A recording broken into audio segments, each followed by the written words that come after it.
Depuis environ 3 ans, j'utilise presque plus ma voiture. Je vais chercher mes enfants à l'école, je peux les emmener un peu partout, transport des matériaux. J'aime bien parce qu'il s'adapte un peu à tout ce qu'on veut faire.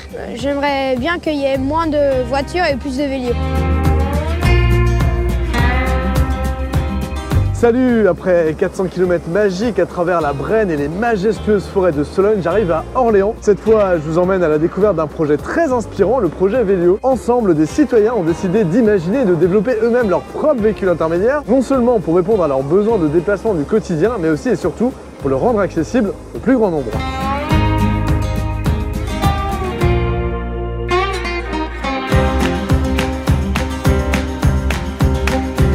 C'est parti pour l'atelier 24 heures chrono. On a une dizaine de bénévoles répartis dans l'atelier. Notre objectif, ça va être de monter 3 vélos en 24 heures. Ça fait des années qu'on nous dit qu'on pollue, on nous dit qu'on a des trop grosses voitures, mais en même temps, il n'y a plus que des grosses voitures quand on peut en acheter neuf. Et là, enfin, on a des citoyens qui se disent, je vais pas attendre et je vais faire moi-même. Et en faisant soi-même, en plus, on apprend énormément de choses, on se met en réseau et ça permet d'aller beaucoup plus loin.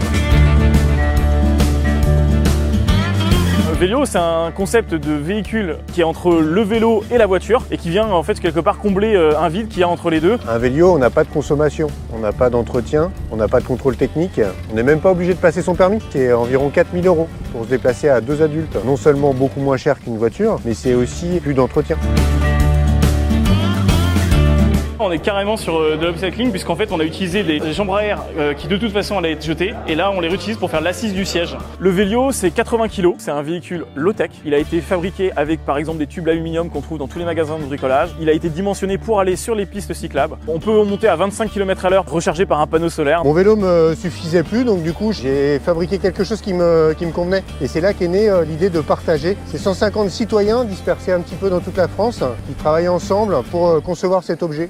Ce véhicule, le but c'est que tout le monde puisse l'autoconstruire. Soit on le fait chez soi, on va sur le site de Vélio, on reprend la documentation, on reprend les fournisseurs et on va commander l'ensemble des pièces et on va pouvoir suivre le manuel et normalement dérouler de A à Z. Au lieu de monter son meuble, on monte son véhicule. Regardez avec qui je travaille, depuis 2 heures, il n'a pas lâché, il y arrive comme moi en fait. C'est facile parce qu'on prend toutes les pièces en premier, on prend les vis et après on assemble. Soit on souhaite le faire de façon peut-être plus collective et là on va pouvoir le faire sous forme d'ateliers. Des ateliers qu'on essaie de faire un peu partout en France et puis voilà, on peut se retrouver à faire 1, 2, 3, 4 vélos en une semaine, en 24 heures. Eh bien écoute, il nous reste plus qu'une demi-heure pour terminer. En fait on a quasiment pas dormi de la nuit, on a fait des roulements. Il y a eu tout le temps du monde dans l'atelier. Non, j'ai appris plein de trucs et encore, j'ai pas eu le temps de tout voir. 4, 3, 2, 1,